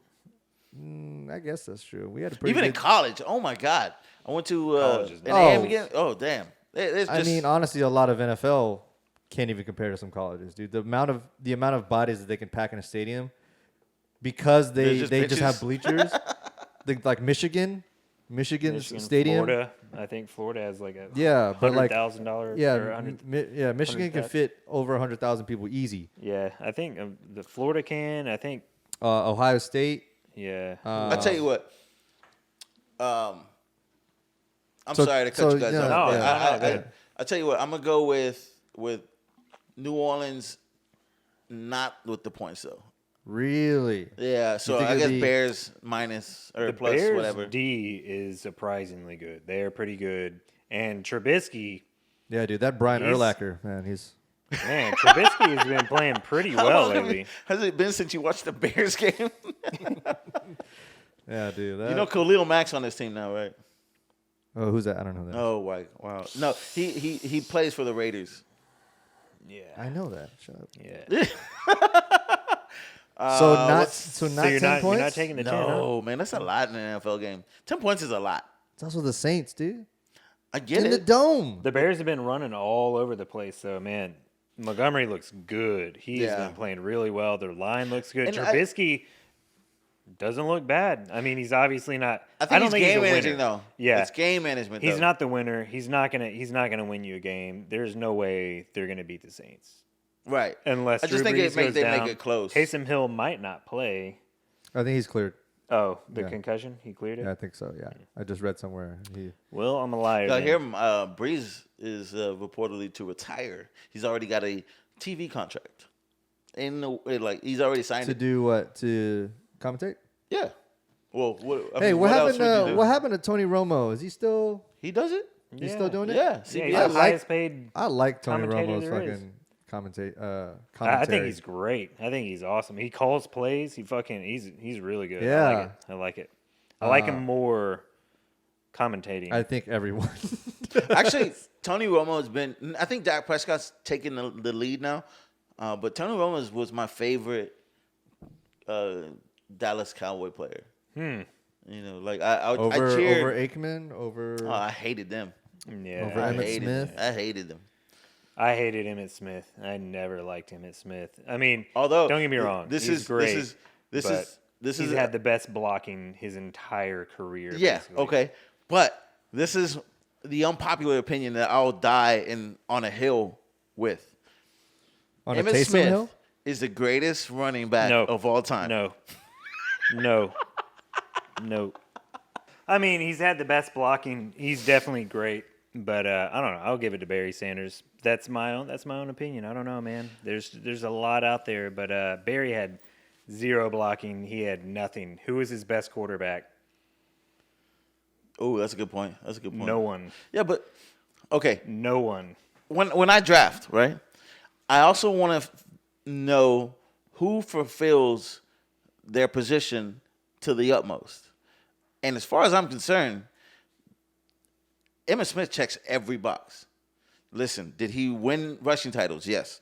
Did he Did he lead the league in touchdowns? Yes. Did he win championships? Yes. Did whether or not he had blockers or whatever, I can't really debate that, and it's really hard for me to say, if Barry Sanders was on this team, he would have done even better. Yeah, you can't do that. But listen, did he have the most rushing yards of all time at his position at the moment? I don't even know if he still owns it at this point, but when he left the game, he was the rushing king of all time. Most rushing yards of all time. Now, when I draft somebody, and hey, do you want the best wide receiver in the draft? Yes. You want the best running back in the draft? Yes. When whoever drafted Emmitt Smith, did you get the best running back that you could possibly ever draft? Absolutely. He's still number one. Yeah, still number one. It's 18,355. And I know what I'm saying sounds crazy. You're right. No, it's not crazy. I mean, it's facts, number one. I mean, that's what happened. You can coulda, woulda, shoulda. I could put someone else here. I could put someone else there. But it's fact. I mean, he's one of the greatest for sure. I just argue Barry Sanders had 4 years left in the tank. Yeah. 4 years left in the tank, had Right. nothing, Absolutely. no blocking. Absolutely. Put him on the Cowboys. He probably would have maybe eclipsed like 2,700 yards. I don't think that we've seen anybody like Barry Sanders before or since. Like sweetness, Walter Payton was close. I've seen a couple highlights of Walter Payton kind of doing this thing, but Barry Sanders highlights goes on for days. I love it. I'll watch it For every day. days. Yeah, watch it every day. I remember, And it's the kind of highlights where it's like, it makes you kind of like make that face of like, wait, what? Like he was. Yeah, he capable got of out of remember that. when Reggie Bush was trying to do that, and how many times he got murdered? You know, and so like when I see Emmitt Smith highlights, they're just straight up the middle. Like there's Wide open holes. Yeah. Bus-sized holes. It was like, this is so easy for you. Like, but, But you can't take it away from him. no, You you cannot don't. take it away from The him. He numbers, still ran the those. numbers speak for Yeah. themselves, obviously. But I did want to bring up my favorite Dallas Cowboy of all No. time. The answer is no. Dat Win. Shout out. Dat Oh, Oh. yeah, I remember that. Yeah, Hey. I kind of like that. I was Yeah. rooting for him when he came out. He was a linebacker, right? Yeah, the linebacker. As far as I know, the only Vietnamese player to ever play Huh. professional Well, you got anything. What what's the his fuck? name? No way. The kicker Professional for anything? Atlanta. He is Korean. Korean, you yeah. Oh, racist. Young Wei. Come on, come on, Jesus Christ! No. Here we go. But I I'm still just yet to see a spitting Colombian guy, but I'm not gonna shit on whoever I- Mexican comes out plays football. Jesus I always Christ! thought Fucking, that it would be pretty sweet. Pay a fucking soccer player as your kicker and be I don't see booting why you- 60 yarders. Pat McAfee, he was Yeah. a soccer player. Yeah, that's he true. says that's what actually helped him as a punter because if you're a career punter, all you did was in high school and you know growing up, all you did was punt.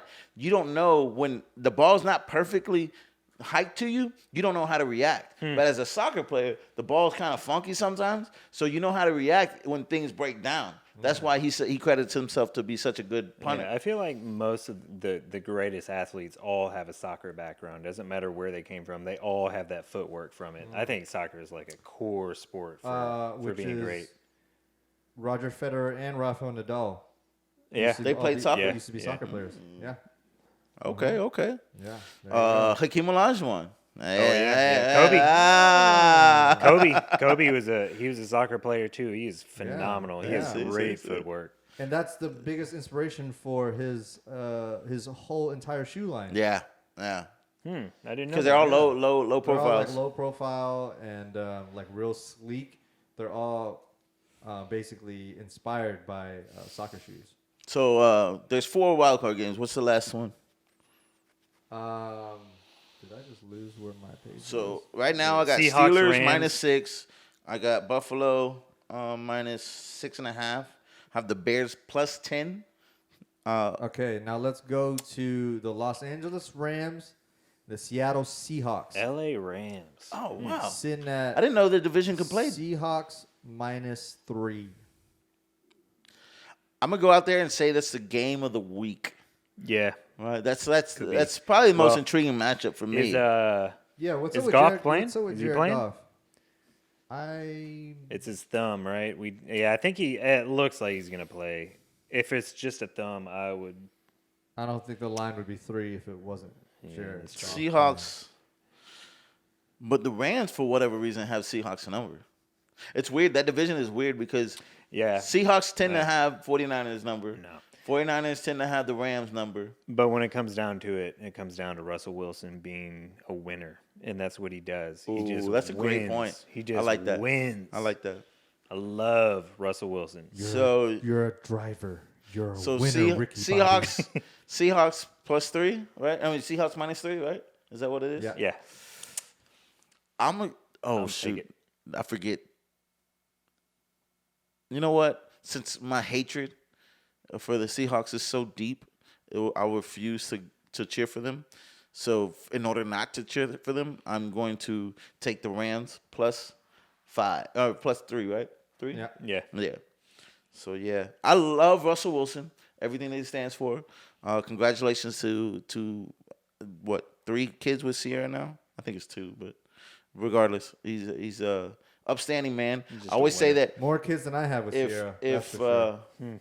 If there was a Captain America in football, it'd be J.J. Yeah. Watt and or Russell Wilson. So that's as much of a compliment I'll give the Seahawks. After that, fuck Yeah, I Pete don't Carroll. like him either. Yeah, I don't like him. Yeah, I don't like the Seahawks. Well, especially the Seahawks have fucked us over the Packers several times, so I've had nightmares of the. Yeah. The I don't wanna hear it. reception. Oh. No, The, I blocked the that guy's name replacement out. Yeah, I blocked that guy's name referees. out. I don't want to talk about it. Yeah, that's probably the greatest blooper of the NFL of all time. Jeez. I still don't know what it was. Nobody does. I still don't know what it was. Oh, are you talking about when the Dez catch? No. I'm talking about the Hail Mary Oh yeah. that was a Yeah. catch or interception. Who Yeah, came yeah. down with it? Yeah. There's one referee that said it was an interception or It was like a. yeah. It was a replacement refs. Oh So, my like- god. It was a replacement refs. He couldn't make up his mind. I was like, oh, come on, man. Just Like one referee was doing like this, the other referee was doing this. It was like directing airplanes to a landing strip, and it's like what? But like even the replays, you still can't tell. So anyway, so I'm gonna go Rams +3. Now, if you guys had to put money on it, who would y'all? Because I it's tough for me to get off the Steelers. There's nothing here that says, you know what? well, we got 2 more games. You want to hear those first, and then There's and then 3. make your pick. There's 3 Walker games. Yeah. Well, there's There's- I'm just saying there's. I mean, there's We 6. still have Washington and the Yeah. Bucks. So that'll be the next one. We got the Tampa Bay Buccaneers and the Washington Football Football team. team. I think that's the WT. okay. So With the going Bucks? from WFT. game of the week with the Rams, right, and Seahawks. Uh-huh. This game, I probably don't have somebody to root for harder than the Washington Redskins. Whoa, you can't say that. Or Washington football team. I'm so sorry. My bad. I am not woke enough right now. Oh, I know. So the Bucks are sitting at -8. Yeah, there's Now, no way. see, that's another the one. next highest line. There's But- no way. Okay. There's no way. There's Okay, no I got. way- I'm gonna go with Washington +8. There's no way. What that 8 is. No, high Washington. enough? Yeah, Washington +8. Yeah, for sure. The Bucks are gonna. You don't think that Washington can win? No. Oh man, Chase Young, the greatest probably comeback You story have in a football hobbled history. Alex Smith Alex and Smith. then an XFL player as your quarterback right now. What's his name? Heineke? Is that his name? Heineke? Oh, as a backup quarterback. Okay, they don't even know if Alex Smith can play. I mean, he's still hobbled. So, what are you gonna do? I mean, that's the only. Well, not the only reason, but yeah, Gibson's That out defense too, is- right? is a beast. Oh, is Gibson playing? I guess that's a better question. The running back. Yeah, because he was phenomenal. He was a really good rookie. I don't see Okay, his name on the injury report. I don't see why. but +8 is He a had lot. That is a lot, isn't it? I mean, or 8 points is a lot. yeah, but Tom Brady's gonna get it done. Yeah. Look at his weapons. The dude Yeah. is loaded. They've been resting Ronald Jones too, so they're gonna Come on, unleash- don't do that. Do not make Ronald Jones out to be something that he's. I know. I don't believe it either. But he had a pretty good season until he got hurt. I didn't like it because I went with Fournette, but that was not the greatest call. They're all just little role players to me anyway. They're greatest not. goal. Their running back situation is. Yeah, if Mike Evans is healthy, Doesn't make a difference If to me. Chris Godwin is healthy, if Gronk is healthy, Yeah. That's hard to Antonio stop. Brown, like you're fine, honestly. I'm taking the AB is Bucks. just an afterthought. Isn't that You're crazy? taking to think Bucks about? minus- That's 8? insane. You It's remember just the crazy. days of him going 1 and 2 in fantasy with Le'Veon Bell? Yep. I was like, how, both players 1 and 2 of the same team. That's Oh, insane to Lev, me. man, I miss that guy. He was phenomenal. I'm taking Bucks. I think the Yeah. Bucks win, but I'm gonna take the points. So I'm gonna go Washington +8. Yeah? Nah. Those are. I actually I don't like think that it'll be one. Close. I actually like that one. I feel real good about that. All right. All right. So what's the next game? The last one, Baltimore Ravens at This. Tennessee Titans. Ooh, maybe I Man, might take that could be that the game of the week That back. could might be be the game of the week. Yeah. Titans sitting, or sorry, Ravens sitting at 3.5. What do we think? Okay, hold on. Ravens favored by 3? 3.5. Wow. Ah, man, I'm going with Titans all the way. Yeah, I'm gonna go with that too. Although, man, Lamar has been hot lately, though. He has been almost unstoppable. Nah, I go points and the win with Titans. Oh, it's at Titans, right? No, No, it's Ravens. Or it's at, the game is at Titans. Tennessee? Yeah. Yeah. And at Tennessee is a home dog. Titans. Yep. Wow. Oh, man. The first in I don't know how many years, but Okay, so I think I'm going to go with that game. I'm going to go Titans. I'm putting my money on Titans. Win with the points. Titans +3. And that's the game of the week for me. Yeah. That's it's the game gonna of be the week. good. It's gonna be good. yeah. Let's do an over/under on Derrick Henry rushing yards. Is he getting over 150? Now, okay, check this out. Had they played them during the season? I don't remember. I mean, there is 16 times 32, however many that is. I can't compute that. If you want to look that up, I'll look up what Derrick Henry's 16 times 32, what is that? Carried a 2, Don't make me put a do 3. No, I'm not really doing that, man. But anyways, I think Derrick Henry has to set the tone. Like if he's over 100, they win. And I agree. At that point, I'm like, I feel confident they win with the points. But if it's like anything between 80, 90, do I believe in Ryan Tannehill? Woo, that's A&M boy right there. Woo. He's done pretty well these past 2 years.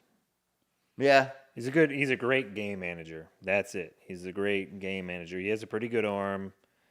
He's done better than Mariota. Yeah. I liked Mariota for so long, and he just all the injuries. I remember following him in Oregon. I really liked him.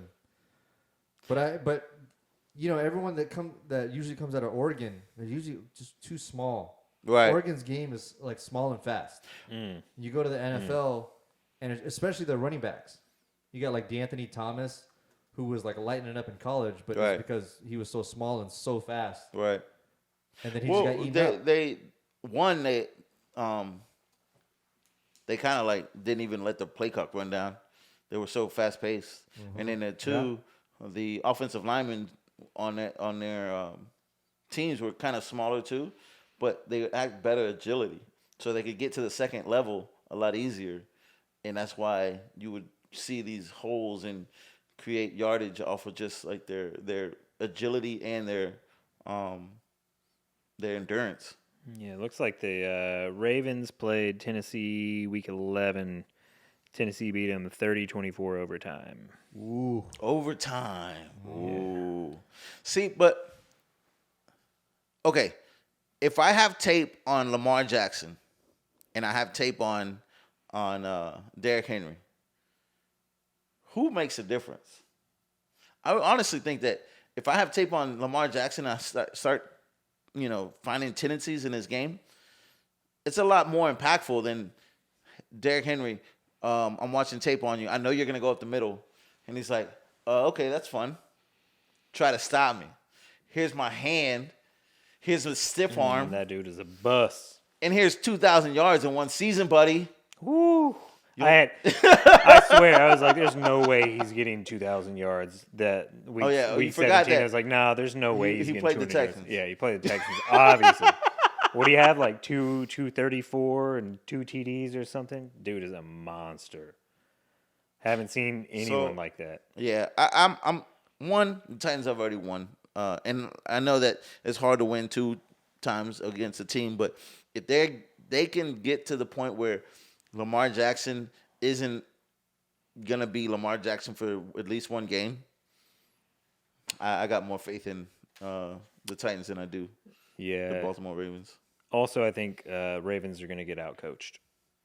Just my opinion, but Vrabel versus Jim Harbaugh? yeah, Vrabel is he's something else. You He's think special. so? Yeah, he's special in my opinion. Oh my god. He turned that team around. He came out of nowhere. He's like the only Patriots like protege almost that is.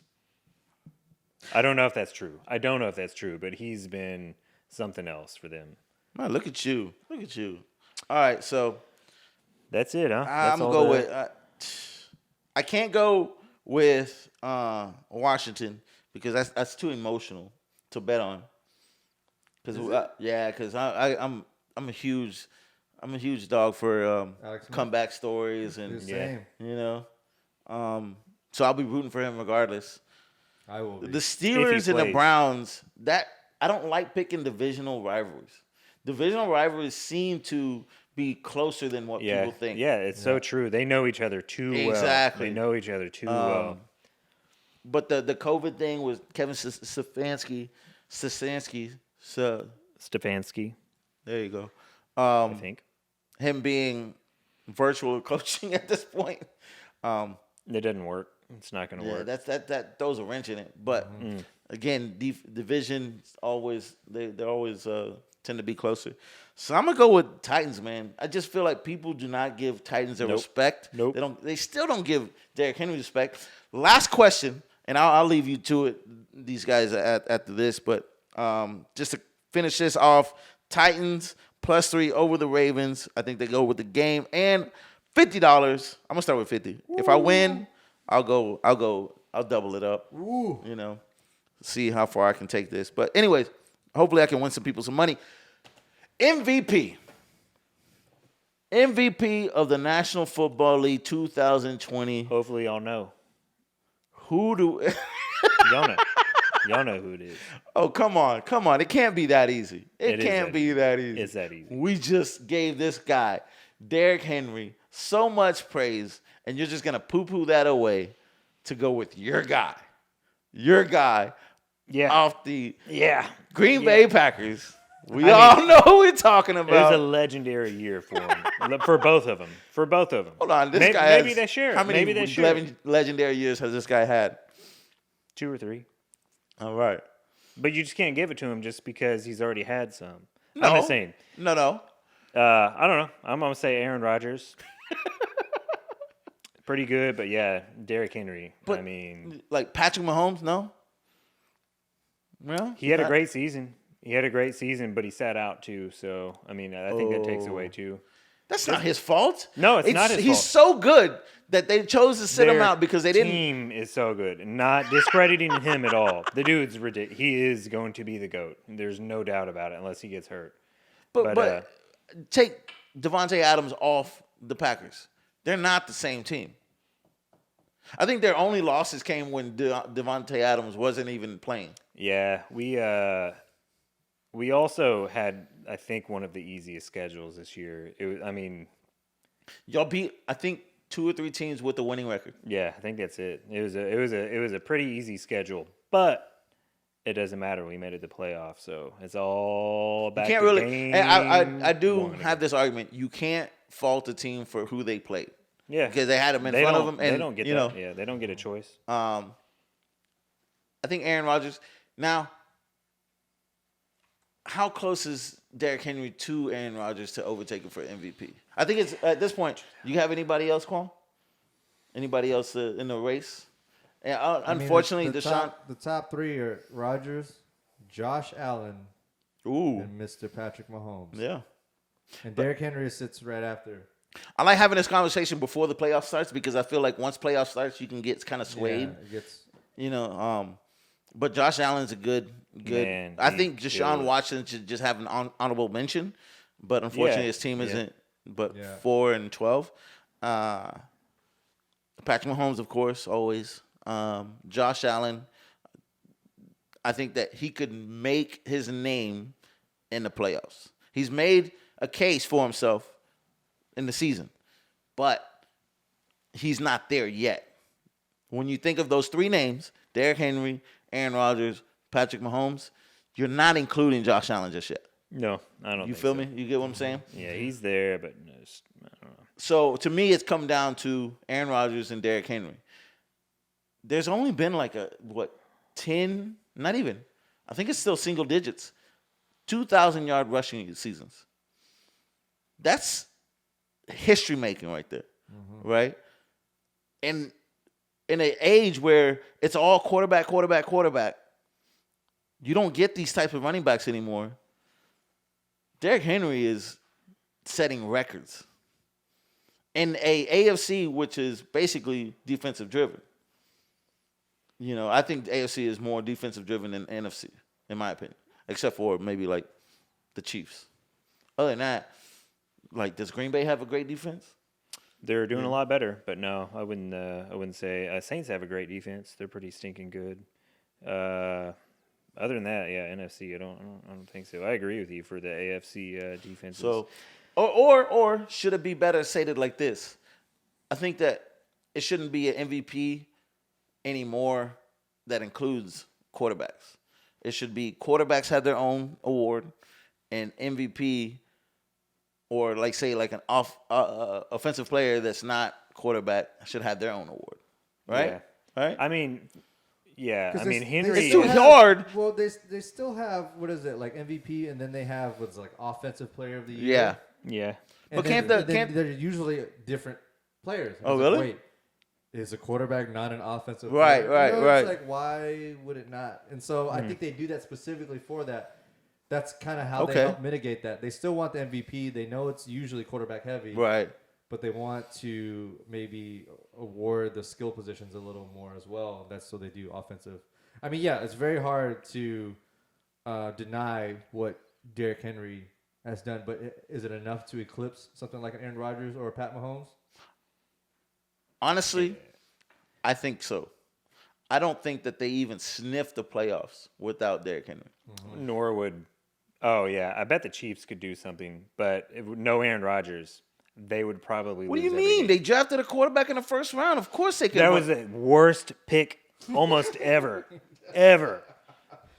And A.J. Dillon was not much better either. That was an awful pick. What they traded up for A.J. Dillon or something? No, they traded up for For Hurts Jordan or Jordan. Love. Jordan Love. Jordan Love. There you Yeah, go. he's not gonna do anything. I pray every night that Aaron Rodgers does not want to go to San Francisco. Please don't leave us. Oh, true. Absolutely. I don't think it's gonna happen though. It's frustrating the fact that we didn't have Tom Brady when Tom Brady grew up a 49er fan. Double frustrating fact that as much as I love Alex Smith, we chose Alex Smith over Aaron Rodgers when Aaron Rodgers should have been by far and away the first quarterback drafted. When we had the number one draft pick, right? And of course, Alex Smith turns out to be Alex Smith. Great career, unfortunate accident, great comeback. I'll be cheering for him. But Aaron Rodgers is all-time great. If not, by the end of the career, it might be considered the greatest talent we've ever seen at the quarterback position. But yeah, I'm gonna go with Derrick Henry, MVP. I can't blame you, man. I can't disagree with it. I mean, the dude is. I think he's How put many up- seasons would you say? Or there's only been nine running backs over 2,000. Yeah, I'm not too sure. You'd have to pull it up, but I can't. Man, I saw that's wild. the stat passing by, and it's ridiculous. Like it's not every day. Nah, but when you have 48 touchdowns and 5 interceptions and a passer rating of 70.7 for the season, that's hard to beat. Right I think it's they showed it was Patrick Mahomes before he sat out a couple games. Patrick Mahomes, Deshaun Watson, Aaron Rodgers were like top 3 this season out of the top 5 statistical seasons of all time as a quarterback. Wow. Those 3 in 1 year. So I get it, but It's just rare for a running back, It's just it doesn't happen a lot. Doesn't happen a lot. Are you looking at the last one CJ was CJ2K, right? no AD little Adrian Peterson, 2012, AP. Yeah. also known as AD all day. AP80. Ooh, Come on, man. All my day. bad, my his, bad, his my real bad. fans known as AD. Oh yeah. Before that, LT The San Diego Chargers, Little Danny. 2006. Yeah. Yeah. Sean Alexander the year right before that, Seattle Seahawks, 05. When was Chris Johnson? I don't think CJ ever won. Yeah, he did. Yeah, he got absolutely. 2K. You don't remember CJ 2K? And then the next season he goes, I'm going for 2,500, and then he ended up with like 15. yeah. Positive he had 2,000 yards. But like, that goes into the saying of the whole aspect of it's so much harder to do it nowadays because it hasn't been done. And he just pulled it up. LT, Sean Alexander, they were right there 1 year after the other. God. You know what I mean? Yeah. But I don't think he won Offensive Player of the Year. He didn't win MVP. Oh, wait, we're not talking about MVP. We're just talking about 2,000 yards 2,000 seasons. yards. Oh, I thought we were talking about Oh, MVP. so we're wrong on this. So AP was the MVP 1 year? Yeah. Was that his comeback year? Yeah. Or 2012? I believe so. Yeah. That was at the 2,000 wow. yard. Oh, yeah. That's when he came back and ran for. Yeah. Did he What? He got suspended for beating his kid? No, he blew out like all his MCL, yeah. PCL, Yeah. ACL, Yeah. all in the same fucking time. I don't know. Him and Tyreek So Hill. he won NFL Offensive Player of the Year, CJ. But not MVP that year. Well, that was 2010. Let's see who won it that year. Ooh, Tom Peyton Manning. Brady. Oh, Tom Brady. TB. See, Well, you know Peyton what? Manning had won twice the year before that, 2 years before, and then Tom Brady the year before that. So. Yeah, it's.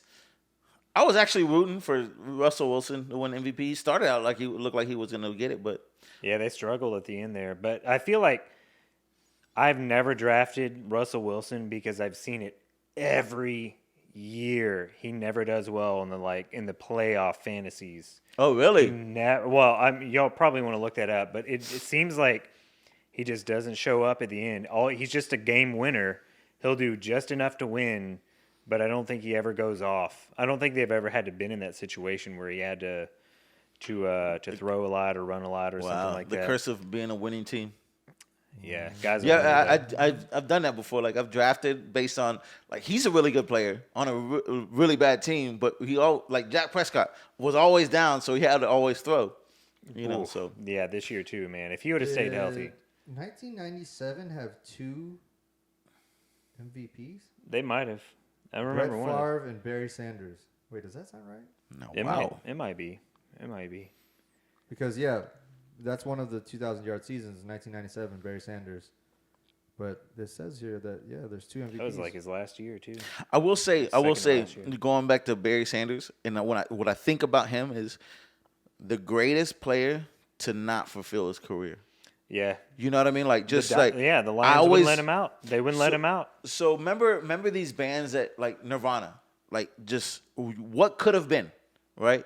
That's the way I feel about Barry Sanders. Yeah. I feel that way about Calvin Johnson, too. Yeah, same thing. Really? Man. Same Nah, thing. nah, I don't Calvin think Johnson was. I don't think he would be. It's the amazing, GOAT, bro. Like but you got to see.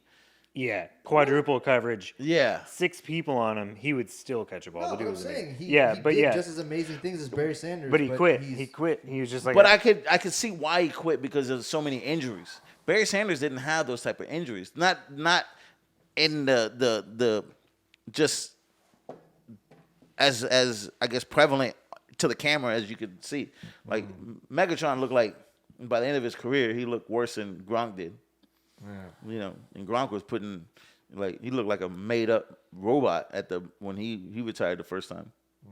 So like Can we just give JJ it Watt up, looks though? like now. I want to give it up. The greatest tight end is going to be Travis Kelce, right? Okay, I okay. mean, the dude is. In my opinion, I think he's a top You were gonna 3 say receiver. somebody off the Packers. The Packers. Robert Tonyan. Robert Tonyan. Tanyan. Actually, Also- he's good. He's good though. He should have made the Pro Bowl. He got snubbed. Instead, what's his name? Evan Ingram baby. somehow made it. He had the most drops. He was of, on my championship team. Shout out to Evan Ingram. Look at the not face. that team. Oh, okay.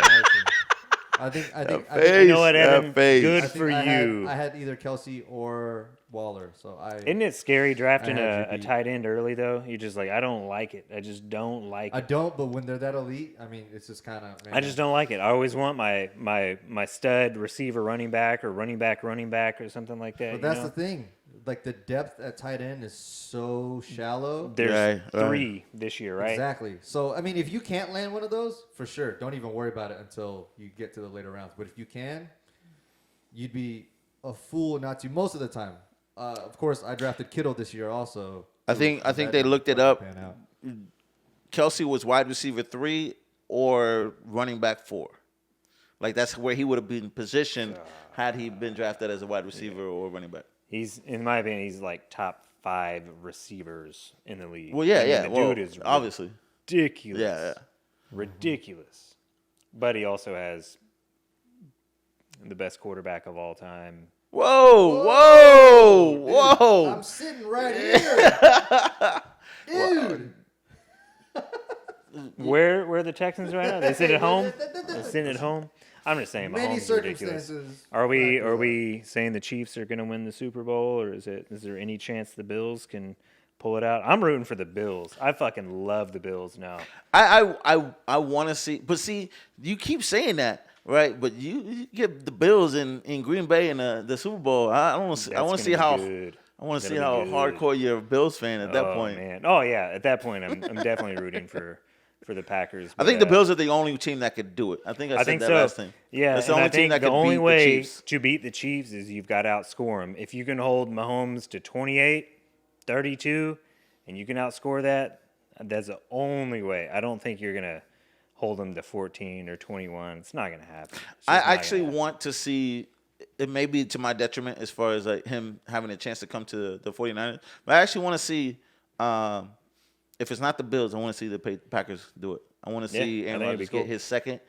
I would love to see that. Yeah, his second title, and also solidify him as one of the greatest of all time, Yeah, if for not sure. the greatest. What the hell is he saying? He's saying the I'm greatest. just- You're a Packer fan. I love Aaron Rodgers. I love the Packers. But when you look at Patrick Mahomes, he's the most. But you're also He's in- projecting whatever he's going to do for the rest of his career. Yeah. That's true. That's Yeah. true. Yeah. I'm Remember, just saying- I'm Emmitt just Smith saying. ended up with the rushing record, not Barry Sanders. I can't argue. Stats are stats. Facts are facts.